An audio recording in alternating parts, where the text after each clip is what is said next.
बोल गणेश भगवान की जय, बोल शिव शंकर भगवान की जय, बोल हर हर महादेव की जय। श्री गौरी मिलाप, शिव अरु गौरी का मिलन, अनुपम सुगत सुरभय, विश्वनीय सेवक भयो, सिंह भक्ति से धन्य।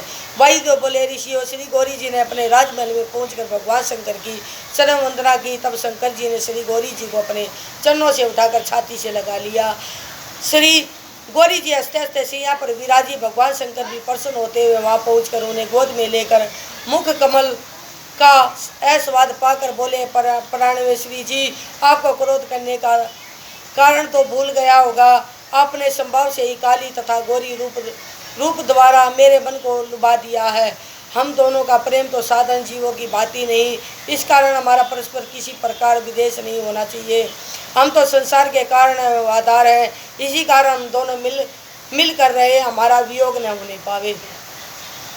इस प्रकार भगवान शंकर के वचन सुनकर गौरी जी कुछ शर्मा गई। फिर कहने लगी, देवादिदेव, आपकी कृपा से मैंने कोश की नाम की एक कन्या उत्पन्न की है। वह अत्यंत रूप बल पराक्रम से युक्त है और उसी ने जाकर विंध्याचल की गुफा में युद्ध करके शुभ निशुभ दोनों दैत्यों का संहार किया है। और यह वह शक्ति है जिनकी आराधना से मानवगण प्रत्यक्ष ही फल पाएंगे। ब्रह्मादि देवता भी उनकी आराधना किया करेंगे, इसी के द्वारा लोगों की रक्षा होगी। श्री गौरी जी ने इतना कहकर फिर अपनी शक्तियों द्वारा सिंह को बुलाकर सदाशिव से फिर कहा, ऐ स्वामिन, इस अपने अनुचर सिंह को भी मैं अपने साथ लेती आई हूँ। तपस्या करते समय यह मेरी सेवा तथा रक्षा किया करता था, अब इस पर भी आप अनुग्रह करें, यह मेरे द्वार पार होकर बैठा रहे। वही बोले, ऋषियों, इस प्रकार श्री गौरी जी का नम्रता पूर्वक वचन सुनकर शंकर जी ने मुस्कुराकर सिंह को द्वारपालों के चिन्हों से शोभित कर दिया। फिर सोम नदी नामक द्वारपाल को राजमहल का मुख्य द्वारपाल बना दिया। इसके बाद अनेकों आभूषण तथा वस्त्रों द्वारा श्री गौरी जी का अपने हाथों से श्रृंगार किया। बोल शंकर भगवान की जय। 27वां अध्याय, सोम अग्नि अमृत का ज्ञान। श्री शंभु ने जग लियो, सोम अग्नि का रूप, अग्नि से नीचे जन्म ले अमृत प्रकोट स्वरूप। वही बोले, ऋषि ब्रो, भगवान शंकर जी का रूप तेजी युक्त है, इसी कारण कठोर अग्नि रूप और गौरी जी का कलेश्वर परम शांत अमृतमय चंद्र रूप है, इस प्रकार शांतमय है। इस तेज में अमृत ही अमृत है। यह विद्या तथा कला रस रूप सभी प्राणियों में सूक्ष्म रूप से विद्वान है। सूर्य रूप तथा अग्नि रूप के कारण तेज दो प्रकार का है, इस प्रकार जल रूप तथा सोम रूप के कारण रसवती भी दो प्रकार के विद्युत आदि रूप वाला तेज है। मधुरता आदि रस है, इस प्रकार से तेज तथा रस सभी चराचर प्राणियों में विद्वान है। देखो, अमृत अग्नि से पैदा होता है और अग्नि अमृत से वृद्धि पाती है, इसी कारण तो संसार सुख के लिए अग्नि में अमृत की आहुतियाँ दी जाती है।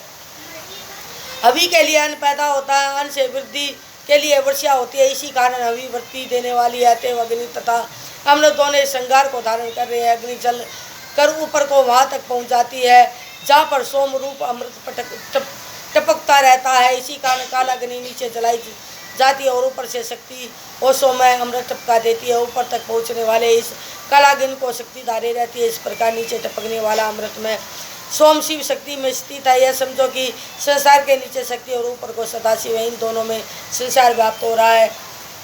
एक बार इस अग्नि ने संसार को जलाकर भस्म कर दिया, तभी से यह भस्म अग्नि का वीर्य कहलाई। उस भस्म का पूरी तौर से संकलन पाकर अग्नि इत्यादि मंत्र बोलकर भस्म से स्नान करने वाला मनुष्य सांसारिक बंधनों से शीघ्र मुक्त हो जाता है। जिस मनुष्य ने इस रहस्यमय में अग्नि पलायन का ज्ञान पा लिया है, वह तो फिर अग्नि सोम का वेदन कर लेता है और जीवन मुक्त हो जाता है, फिर तो संसार में आता ही नहीं। बोल शंकर भगवान की जय। 28 अध्याय, 28वां अध्याय, 6 मार्गों का वर्णन। शब्द अर्थ के भेद 103 भाग। कुंडली माया सुनु गुड़ तत्व या मार्ग। वैद्य बोले, ऋषिव्रत, जितने भी शब्द हैं वे सब अर्थ युक्त प्रकृति का परिणाम रूप शिव तथा पार्वती जी का शब्द तथा प्रकृति व मूर्ति रूप होने से दो प्रकार का शब्द रूप वाली भूमिति और स्थूल सूक्ष्म तथा पूरा इस प्रकार से 3 प्रकार की है।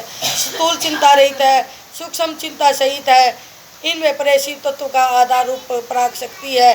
ज्ञान तथा शक्ति इन दोनों के योग द्वारा इच्छा के साथ सारी शक्तियों में समष्टि रूप एक ही शक्ति तत्व प्रसिद्ध है। सभी कार्यों को कर देने की जो शक्ति है वही प्राकृतिक को प्राप्त होती है, वही शुद्ध मार्ग रूप है। और परमादेवी कुंडली माया कहा जाता है। उसी के विवाह करने से 6 मार्गों वाली हो जाती है। 3 शब्द मार्ग एवं 3 उनके अर्थ मार्ग अपनी अपनी शुद्धि के अनुकूल ही सभी तत्व विभागों से लय भोग तथा अधिकार है कलाओं द्वारा वही तत्व अनुकूल स्थानों पर व्याप्त रहते हैं।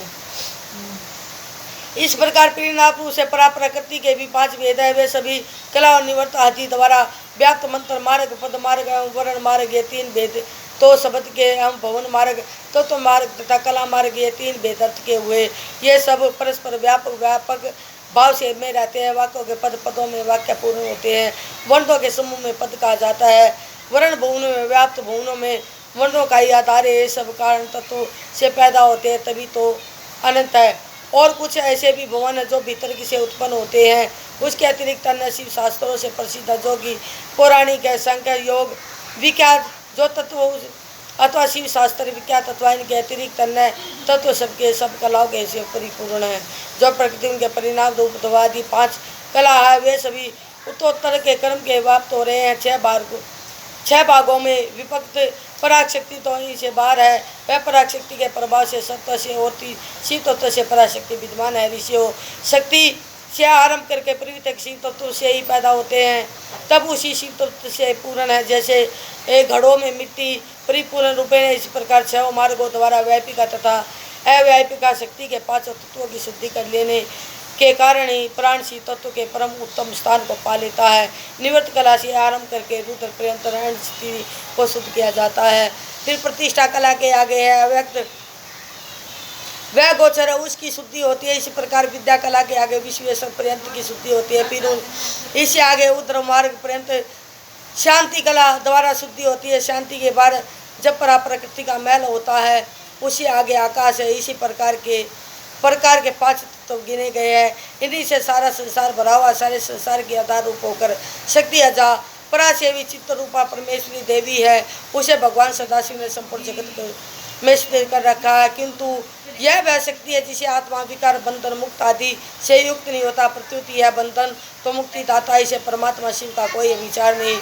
भगवान शंकर ग्रही है अर्थात पुरुष है। शक्ति ग्रहणी अर्थात पत्नी है। इससे सारा संसार जन्म पाता है। ये दोनों एक ही है। इसी का कार्य में भेद है। भेद से स्वयं शिव ही 2 प्रकार के हुए।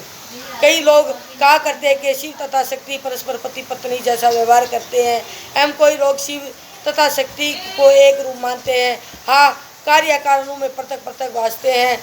यह पराशक्ति शिव आज्ञा द्वारा 3 गुणों वाली होती है। कार्यक्रम के भेद द्वारा 3 प्रकार की होती हुई 6 मार्ग पैदा करती है। यह 6 शब्द तथा अर्थ रूप है। 6 के 6 सारे संसार में व्यापक है। इसका विस्तृत वर्णन शास्त्रों में वर्णित है। बोल शंकर भगवान की। मैं आज तो बीच में किधर जा रही 29वां अध्याय हेमेश्वर के सगुण निर्गुण के भेद महादेव वर्णन के निर्गुण सगुण सुवेद महिमा शंभु अपार है गावे सकल सुवेद। ऋषि बोले भाई तो भगवान शंकर की लीला तो अंतर अद्भुत और कठिन सी है। ये तो पूरी तौर से नहीं जानी जा सकती। शिव शक्ति के विषय में किसी प्रकार का सांसारिक दोष नहीं। इन दोनों की क्रीड़ा तो प्रकृति का खेल है। ब्रह्मा आदि सभी देवता शिव कृपा से जगत के उत्पादन आदि से सामर्थ्य पाते हैं किंतु शिव किसी की कृपा के वश में नहीं है तो समचंद है। इनका सभी व्यवस्वाधीन है। इनका स्थान भी संभाव सिद्धि रूपवान है। यदि बिना कारण मूर्ति का कार्य रूप सिद्धि मानी जाए तो सर्वत्र परम भाव होगा तब अन्य भाव रहित क्यों हो। ये तो परमेश्वर है। यदि ये कला रहित निर्गुण संभाव है तो कला सहित सगुण विपरीत संभाव वाले क्यों हो। क्या सगुण निर्गुण के पृथक है। परमात्मा शिव द्वारा सब में मौजूद रहने वाला एक सूक्ष्म तत्व है। यदि मूर्ति स्वरूप शिव मूर्ति मान ली जाए तो क्या उस प्रतिभा में प्रतिमा वाला पराधीन हो सकेगा। यदि यह नहीं होने का तो अपेक्षा रहित मूर्ति को स्वीकार की जाती है। मूर्ति में साध्य फल की चाहना से अपनी इच्छा द्वारा देश स्वाधीनता के लिए होता ही नहीं। यह इच्छा भी अपने अपने कर्मों के अनुसार हुआ करती है। ब्रह्मा से आरंभ करके पिशाचों तक अपने अपने कर्मों के अधीन रहते हैं। क्या सब अपनी अपनी इच्छा से जन्म विनाश होना मानते हैं। भगवान शंकर सब पर कृपा करने वाले कहे गए हैं। सबको दुष्कर्मों का दंड भी देने वाले हैं। शिव निंदा करते हुए ब्रह्मा के 5वें सिर को तो तभी काट लिया था। शिव रूपधारी विष्णु को अपने पैरों के नीचे दबाकर अपने पहले नखों द्वारा उनकी छाती वितरण की थी। दक्ष यज्ञ में अपराध करता सूर तथा सुन नारी तभी तो वीरभद्र द्वारा दंड दिया गया। अपने अपने नेत्रों से प्रचंड अग्नि प्रकट करती, जिसके द्वारा दाव ने प्रजा कुटुंबियों के साथ भी त्रिपुर भस्म कर डाले। संसार के रतिवर्धक रतिपति कामदेव भी आपकी क्रोध द्वारा अग्नि में भस्म होगा। श्री देवी को समझाते हुए बल पराक्रम द्वारा वीर रूप सवा की अग्नि में उत्तेजित कर दिया। फिर अग्नि के अंश गंगा में सपरिवर्तित हुए। सवा देवी स्त्री स्वरूपा मानी गई से मेरे पर्वत पर जाकर निवास करके उसे सोने जैसी कांति वाले शरीर से सुशोभित कर दिया। यही समझ लो उसे शरण का ही बना दिया। वही निवास करके देवी जी के साथ अनेकों लीलाएं की। एक पुत्र भी वहाँ प्रकट हुए। वह दिव्य रूप तथा सौंदर्य बालक था। सुरासुर सभी उस बालक को देखकर मोहित हो गए। श्री पार्वती ने उसे गोद में ले लिया, उसका मुख स्वादन करने लगे। उस अवसर पर तपस्या करने वाले नर नारियों के मन मुग्ध हो गए। तभी तपस्या छोड़कर उस प्रसन्नता में नाचने लगे। उस बालक के खेल अद्भुत थे। माता पिता का प्रेम भी दिव्य था। शंकर जी पार्वती जी से हंसते हंसते बोले, लो इस बालक को स्तनपान कराओ। तब देवी जी ने उस बालक को चूमकर अमृत समान स्तनपान कराया। श्री पार्वती जी पुत्र प्रेम में परम प्रसन्न होते हुए ऐसा होने पर भी जगत की रक्षा के लिए इंद्र की प्रार्थना करने पर अपने बालक को तारकासुर के साथ युद्ध करने की आज्ञा दे दी। युद्ध में विजय पाने के लिए पुत्र को कालाग्नि के समान क्रोध भेदनी अमोघ शक्ति दे दी। शिव कृपा से उस बालक ने तारकासुर का वध कर दिया। विष्णु ब्रह्मा आदि सभी देवताओं ने स्तुति की। शिव महिमा अपार है। अपने भगत ब्रह्मचारी मार्कंडे की थोड़ी आयु को बढ़ा दिया और उसे चिरंजीवी कर दिया। वह भी अकाल मृत्यु से छूटकर प्रणाम करने लगी। सदाशिव ने तो बड़भावनी को अपनी सवारी के लिए जा पकड़ा। वृषवान होते हुए भी उसका गला प्रलय के समान पकड़कर उस पर चढ़ बैठे। इसलिए परमात्मा शिव सगुण तथा निर्गुण दोनों ही स्वरूप वाले हैं।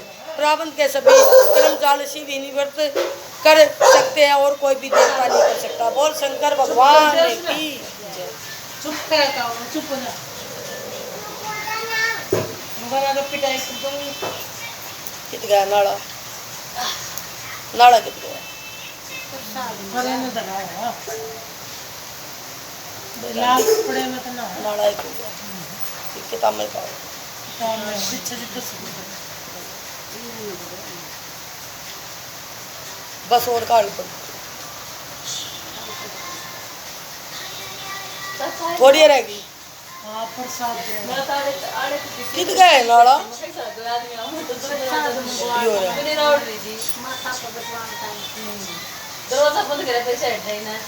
ये ईब रह गए 30-5-23 में रह गए। इसमें ये रह गए 5 और फिर यो रह गया। काल काल आता करती हूँ फिर 2 दिन में थोड़ा थोड़ा फिर तो एक पेज पढ़ लेगा 2 दिन बीच में ना कुछ हो गया जो आज उड़ा जाना पड़ गया।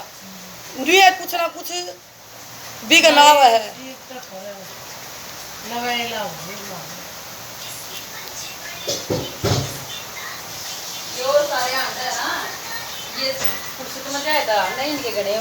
बस यो रह गया इसमें। फिर यो एक अद्धा रह जाएगा 41 रह जाएंगे। फिर यो एक रह जाएगा यो ना मेरे आराम तो हो जाएगी। आज के 3 दिन रह गए।